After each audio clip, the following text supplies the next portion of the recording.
Guys, today I have a little first impressions video on the Spyderco Techno.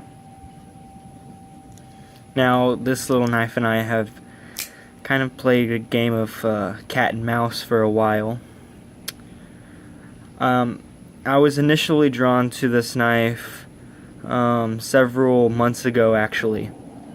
And what actually drew me to it was the designer, Marcin Swish, something like that. It's the same designer as the Spyderco Slits buoy, or Slish buoy, or Swish buoy, one of those. I'm just going to say Swish, because that's what I heard someone say. So, once the Swish buoy came out and it came to my attention, I wanted to see if there were any other similar designs, and I saw the Spyderco Techno. I really liked the aesthetics of the knife. I think it looks great closed, open. It's got a great blade shape. What kind of repelled me from this model was the size. Now I'm going to do a quick little size comparison here. Let's look at closed length here. First, let's compare it to the Victorinox Farmer. It's got a similar it's got a similar handle size.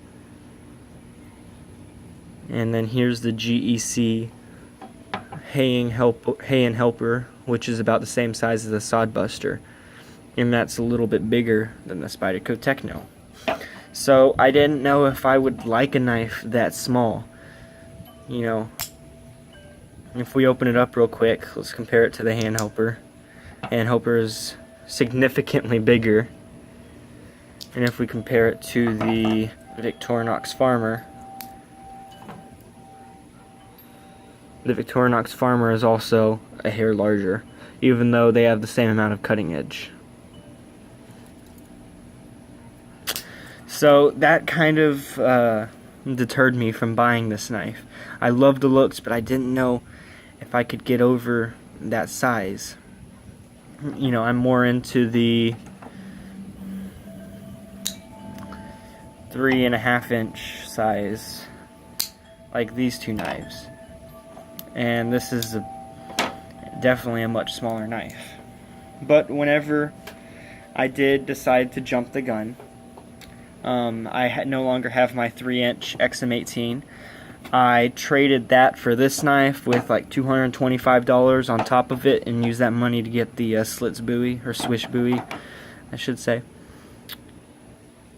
Whoops. Sorry, I keep bumping the tripod. And I decided to go ahead and try it. On the Spyderco forum on Facebook, this is a super popular knife. It seems like everybody has one on that forum, and everybody that has it loves it. And so I finally decided to give it a shot. Now, whenever I first opened the box to see this, the first thing that got me was this blue backspacer. It just is gorgeous. It gives the knife a nice pop of color. The blue hardware is awesome. This is aftermarket though. It also has a blue stop pin. That's aftermarket, and so if you buy a Techno right now, it'll come with bead blasted hardware like what you see here on the Swish buoy.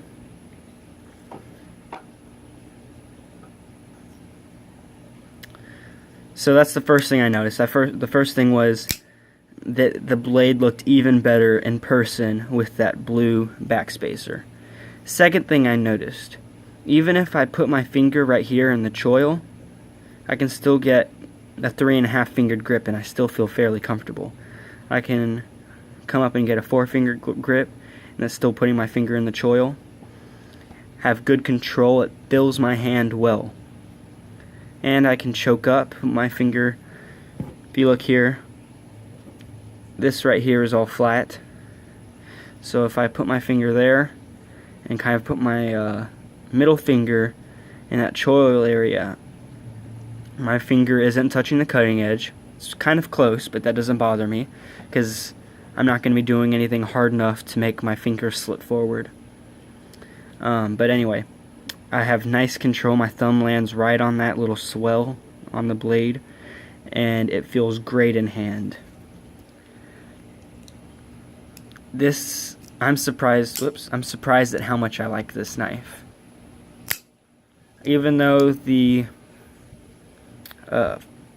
spider hole is secluded, it's still really easy to flick it out.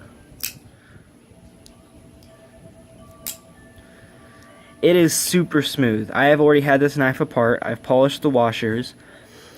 It appears to me that the lock bar on both the Techno and the Swish buoy, which I will have another first impressions video on, it seems that it's heat treated and it's carburized. Yes. Or no. Yes, carburized. Kind of like the Chris Reeve Sebenzo. Has no stick. It's not carbidized, but it definitely looks carburized. I could be wrong, but that's just what it appeared to me. It locks up fairly deep. It's about at 70%, it looks like. Doesn't bother me. If I slow open it, you can see it's now like at 50%. It's kind of tight. Oh, by the way, centering is perfect. It's kind of tight, so whenever you release the lock bar, the blade doesn't want to fall closed. I don't mind that, especially in such small a knife. Anyway, as I was saying, I've already taken this knife apart, and the fit and finish is great. Another thing I noticed is this is like my old Spyderco Southern. Everything is nice and rounded. We have no sharp corners. The Taichung plant is very good at doing that, but some of their less expensive knives, like the Mantra series, the Sage series, you know, it can get kind of sharp in the spidey hole, and the spine isn't quite round. I mean, it's not painful or anything, but it's just not rounded.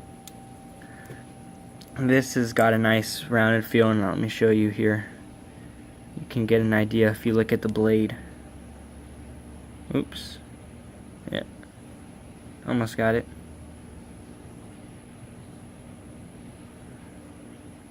Anyway, you get the idea. Even the spidey hole is nice and smooth. Not sharp at all.